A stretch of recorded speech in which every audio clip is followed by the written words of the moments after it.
Please don't forget subscribe to the channel and hit the bell to get notified of new daily videos. I've always looked younger than my actual age, a blessing and a curse. At 28, I often get mistaken for a teenager. This fact became a significant catalyst for a very satisfying piece of revenge a few months ago. I was spending a Saturday with my 8-year-old nephew, Leo, at the city's interactive science museum. He absolutely loves anything to do with space, and we were having a blast exploring the new astronomy exhibit.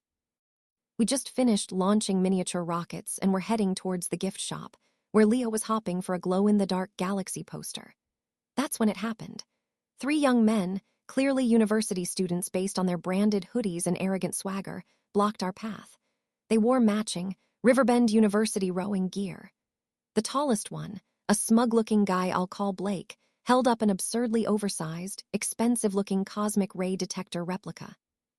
His 2 friends, Carter and Dylan, had their phones out, clearly filming.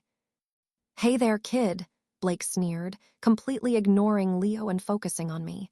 "My buddies here think this looks great on me. What do you say? Should I get it?" I blinked, taken aback. I guess," I mumbled, trying to navigate around them with Leo clutching my hand, his eyes wide with apprehension.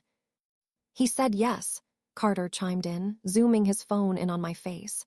"You heard him, Blake. He thinks you should have it." Blake grinned, stepping closer. "All right then, since you're so enthusiastic about my fashion choices, why don't you buy it for me? It's only, $200? He gestured to the price tag. My jaw dropped. "Are you serious? No way." "But you said it looked good," Dylan piped up, joining in the recording. "If you don't buy it, that means you lied, doesn't it? What kind of example are you setting for your little brother?" He gestured to Leo. My blood began to boil. Leo was shrinking behind me, visibly distressed. These entitled jerks thought I was a peer or even younger and were trying to humiliate me for some ridiculous social media prank. As I tried to pull Leo away, Blake deliberately knocked over a display of geodes, sending quartz crystals scattering across the floor with a loud crash. "Oops," he chuckled, completely unconcerned. That was the last straw. My anger flared, a cold, calculated fury replacing my initial shock. "What the hell are you doing?" I snapped, my voice unexpectedly deep and sharp. "I'm not your age, and this isn't funny. You just damaged museum property." They faltered slightly, surprised by my sudden assertiveness. "Whoa, chill out, man, it's just a prank," Blake started, but I wasn't having it. "A prank? Scaring a child and destroying property is not a prank.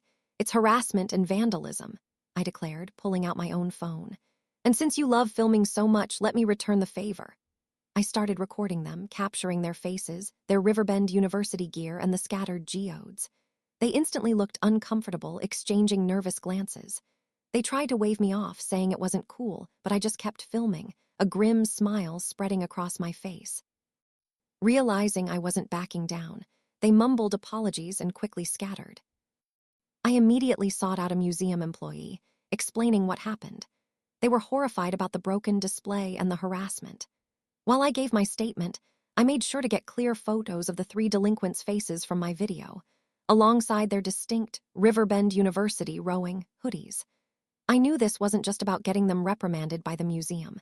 It was about ensuring they faced serious consequences for their arrogance and destructive behavior.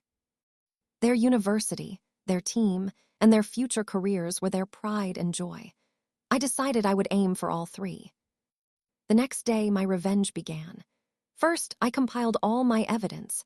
My video recording, screenshots of their faces, clear shots of their team logos, and the museum's incident report about the damaged display.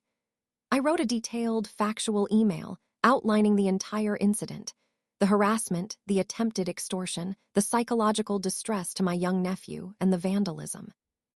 I didn't just send it to the general university email. Oh no. I found the contact information for the head coach of the Riverbend University rowing team, the director of athletics, and crucially, the dean of students. I attached all the evidence to each email, emphasizing the negative light their students' actions cast on the university and their athletic program. I highlighted that their behavior was not just a minor infraction, but a serious act of harassment and vandalism, particularly egregious in a public institution like a science museum, and directed at a seemingly younger individual and a child. I also reached out to a local news affiliate that often covered community interest stories, subtly hinting at the story without revealing all my cards just yet. The response was swift and decisive. Within 24 hours, I received a frantic email from the dean of students, profusely apologizing and assuring me that a full investigation was underway. The rowing coach also contacted me, sounding absolutely mortified, stating he was already speaking with his team members. A week later, I received a formal letter from the university. Blake Harrison, Carter Reed, and Dylan Hayes were identified. They were immediately suspended from the rowing team, effectively ending their season and jeopardizing their athletic scholarships. The dean also informed me that disciplinary proceedings were being initiated, which could include academic suspension and mandatory community service. Furthermore, they were banned from the museum for life and were required to pay for the damaged display, plus an additional donation to the museum's educational programs. I also learned, through a subtle tip from my local news contact, that the story had caused quite a stir within the university. The students' parents were furious, and the reputation of the rowing team had taken a significant hit. The local newspaper ran a small piece on entitled student athletes causing public disturbance, without naming the university directly, but it was clear enough for those in the know. I never received a personal apology from Blake, Carter, or Dylan, but I didn't need one. Seeing their prestigious athletic careers and academic standing crumble due to their own arrogant actions was more than enough. The satisfaction was immense, knowing that their prank had cost them far more than the $200 they tried to extort from me. They learned, the hard way, that disrespecting others, especially in front of a child, and damaging property, comes with a very steep price. They thought I was an easy target, a kid to mock. They quickly learned that some kids carry a very adult brand of justice. If you enjoyed this video, please hit the thumbs up button to like it. And please do subscribe to support the channel.